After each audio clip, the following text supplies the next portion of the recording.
Assalamualaikum warahmatullahi wabarakatuh. Selamat pagi anak-anak semuanya. Bagaimana kabarnya? Semoga selalu dalam lindungan Allah SWT.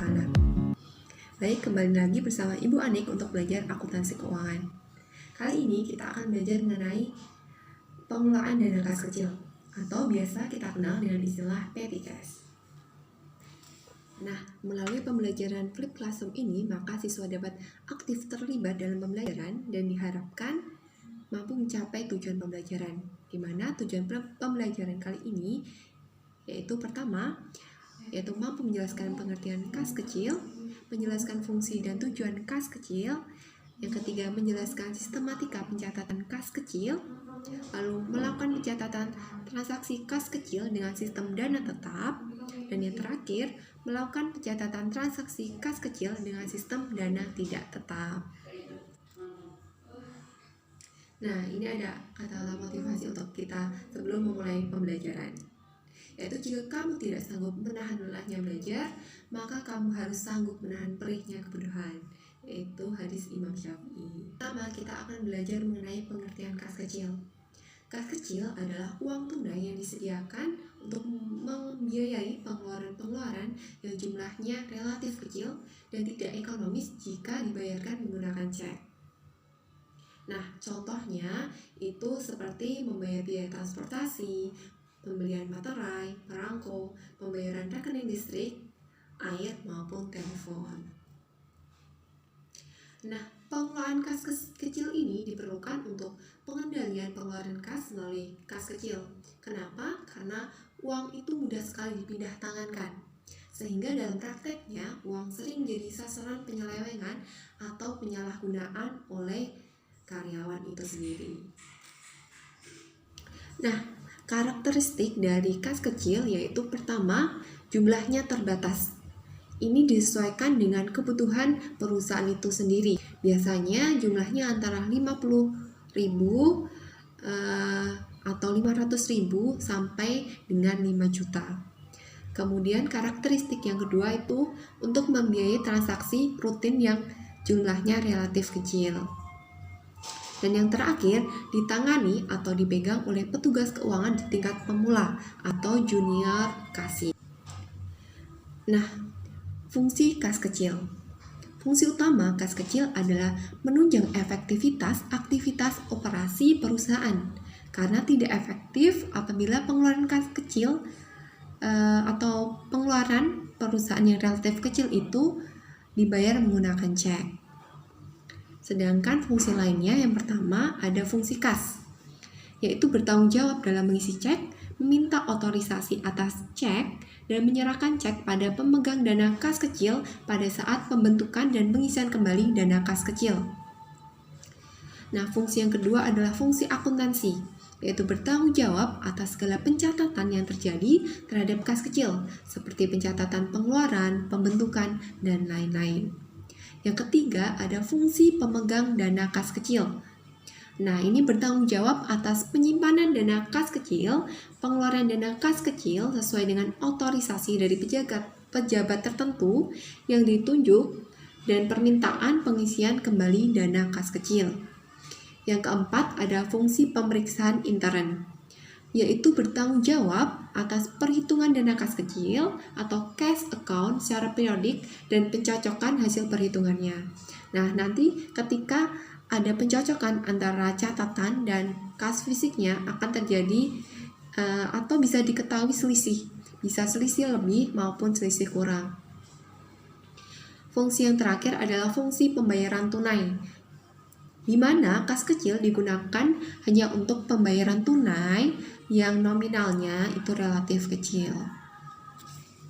Nah, untuk tujuan pembentukan kas kecil, yang pertama untuk membayar pengeluaran yang jumlahnya kecil, untuk membayar pengeluaran yang sifatnya mendadak, untuk keperluan pembayaran yang jumlahnya kecil dan tidak praktis bila dibayarkan dengan cek, kemudian untuk membantu kelancaran kegiatan pimpinan, dan terakhir untuk membantu administrasi kantor atau sekretaris dalam melaksanakan tugasnya. Nah, pembahasan yang ketiga ada sistem pencatatan kas kecil. pertama ada prosedur pengelolaan dana kas kecil itu sendiri, yaitu kita mulai dari pembentukan dana kas kecil. Nah, hal penting yang kita perhatikan dalam pembentukan kas kecil adalah pertama, biasanya jumlah dana kas kecil ditaksir dengan perhitungan kebutuhan untuk 3 atau 4 minggu. Kemudian, memberikan estimasi kepada bendahara. Kemudian bendahara menarik cek untuk diberikan kepada pemegang dana kas kecil. Lalu pemegang kas kecil mencairkan atau menguangkan cek tersebut. Dokumen yang perlu disediakan untuk pembentukan dana kas kecil adalah pertama, surat keputusan dari pejabat yang berwenang dan ada bukti kas keluar atau cek. Selanjutnya ada pembayaran melalui dana kas kecil. Pemegang kas kecil atau kasir mempunyai kewenangan untuk melakukan pengeluaran kas dengan menggunakan uang yang terdapat dalam kas kecil sepanjang tidak bertentangan dengan kebijakan yang telah ditetapkan. Nah, perusahaan biasanya menetapkan batas maksimal pengeluaran yang bisa dibayarkan menggunakan kas kecil. Contoh, perusahaan membentuk ketentuan bahwa pengeluaran dengan batas maksimal di bawah 1 juta itu menggunakan kas kecil. Sehingga semua pengeluaran yang jumlahnya itu di bawah 1 juta akan dibayarkan menggunakan dana kas kecil. Prosedur yang terakhir ada pengisian kembali dana kas kecil. Permintaan pengisian kembali dilakukan oleh pemegang dana kas kecil. Pemegang kas kecil harus menyiapkan daftar pengeluaran atau pemakaian kas kecil yang telah dilakukan dengan dilampiri bukti-bukti pendukung pengeluaran kas kecil. Nah, apabila uang yang terdapat dalam kas kecil mencapai tingkat minimum, maka dana kas kecil harus segera diisi kembali. Pencatatan kas kecil. Pengelolaan dana kas kecil dilakukan dengan 2 metode pencatatan, yaitu menggunakan metode dana tetap atau biasa disebut dengan impress fund method. Yang kedua, metode dana tidak tetap atau biasa kita sebut dengan fluctuation fund method. Nah, metode dana tetap atau impress ini memiliki ciri-ciri. Yang pertama, pencatatan dana kas kecil dengan sistem dana tetap, jumlah kas di catatan akan selalu sama, namun fisiknya berkurang. Kenapa? Karena di sistem tetap ini, ketika terjadi pengeluaran itu tidak langsung di jurnal, namun di jurnal ketika pengisian kembali atau di akhir periode, sehingga catatan di buku itu tidak akan berubah. Yang kedua, di akhir periode dilakukan penggantian fisik kas kecil yang telah digunakan.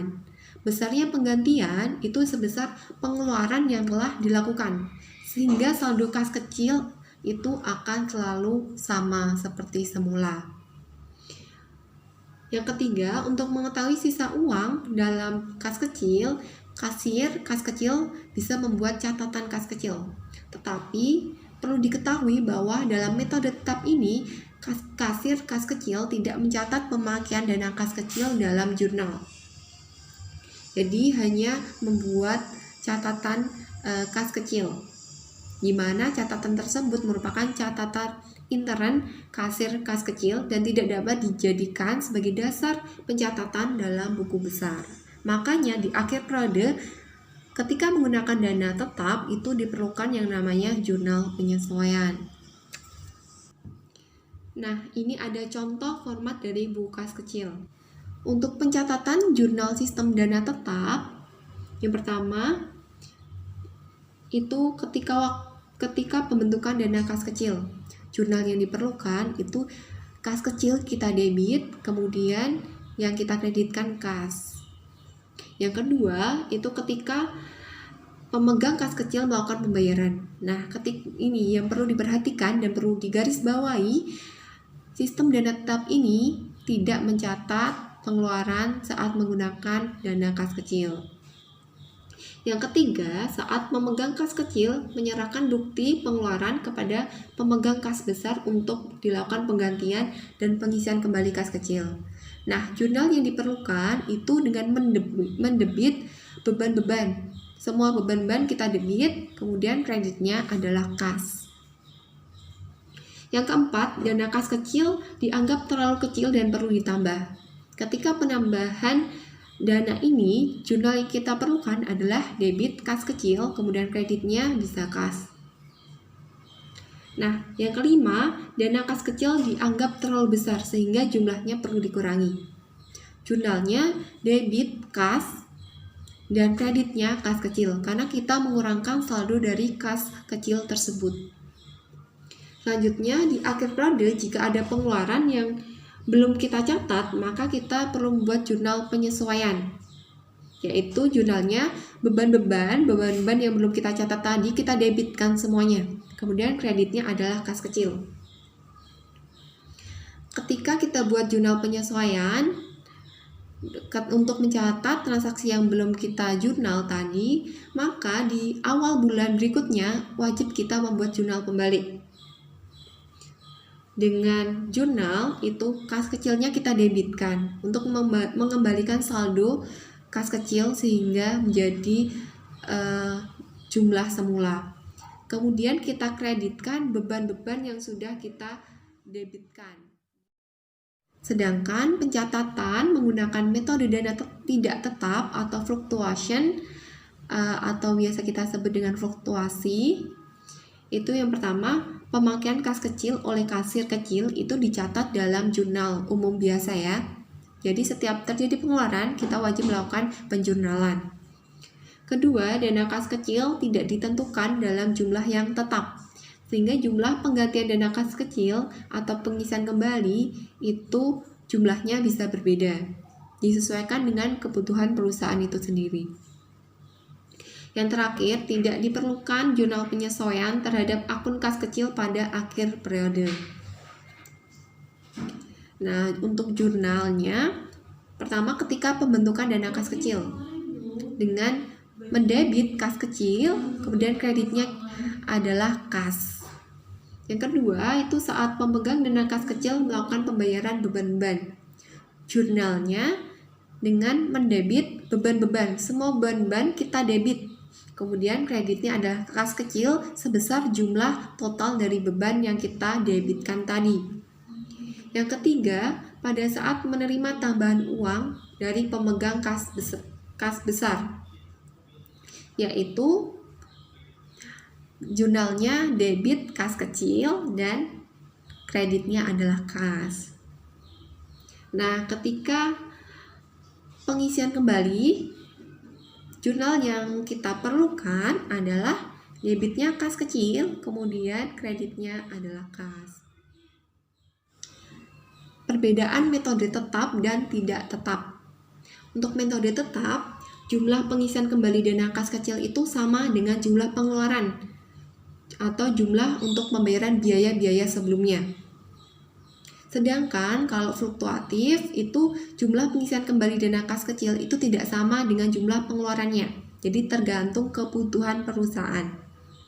Yang kedua, untuk metode dana tetap, saat pengeluaran dana kas kecil tidak dijurnal, hanya mengumpulkan atau membuat bukti pengeluaran kas kecil saja.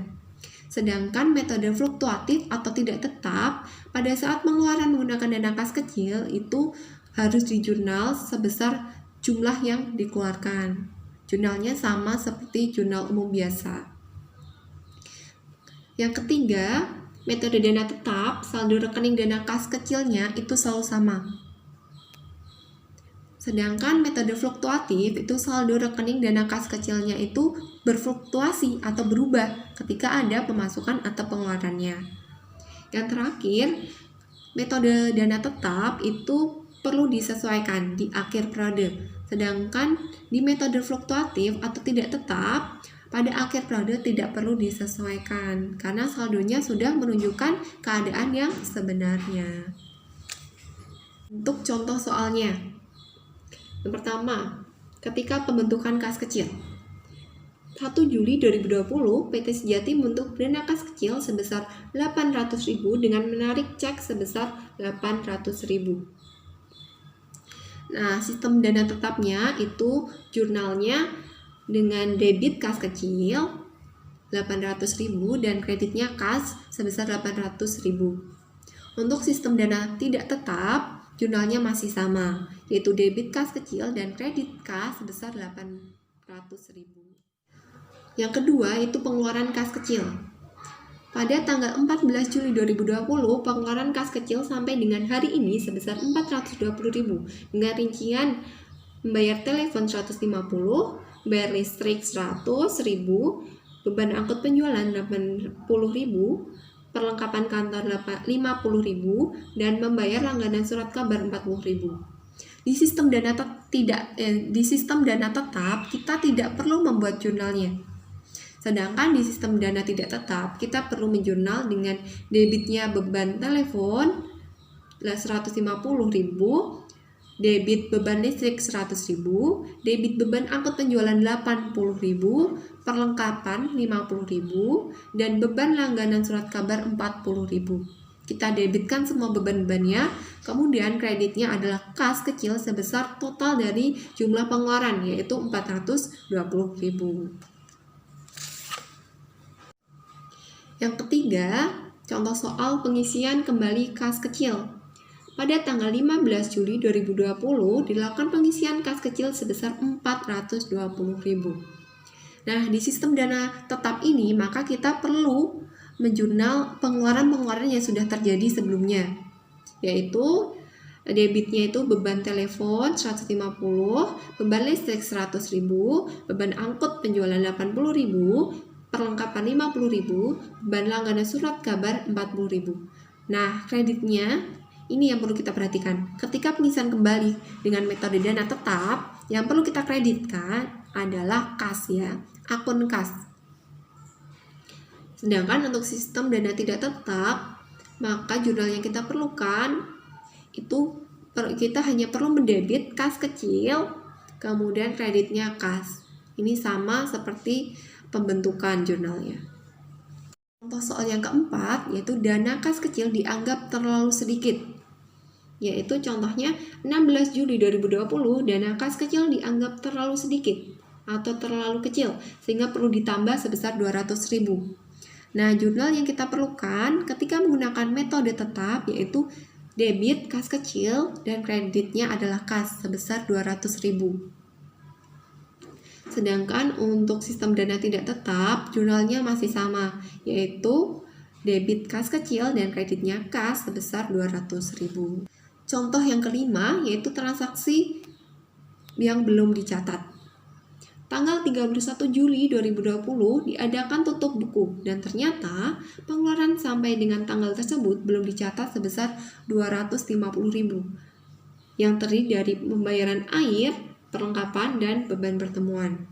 Jurnal yang kita perlukan ketika menggunakan dana tetap, yang pertama, kita membuat jurnal penyesuaian di tanggal 31 Juli, yaitu jurnalnya debit beban air 150.000, debit perlengkapan sebesar 100.000, debit beban pertemuan atau rapat sebesar 80.000. Kemudian kita kreditkan kas kecil sebesar total dari pengeluaran tersebut, yaitu 250.000. Sedangkan selanjutnya langkah yang perlu kita lakukan adalah membuat jurnal pembalik untuk awal bulan berikutnya, yaitu tanggal 1 Agustus kita membuat jurnal pembalik, yaitu debitnya kas kecil dan kreditnya adalah beban air, perlengkapan, dan beban pertemuan. Fungsinya jurnal pembalik adalah menormalkan pencatatan, seperti itu, sehingga siap untuk dilakukan pencatatan pada periode yang bersangkutan. Sedangkan pencatatan jurnal untuk sistem dana tidak tetapnya, kita hanya perlu mencatat seperti jurnal umum biasa, yaitu debitnya beban air, debit perlengkapan, dan debit beban pertemuan. Kemudian kita mengkredit kas kecil sebesar total dari pengeluaran tersebut, yaitu sebesar Rp250.000.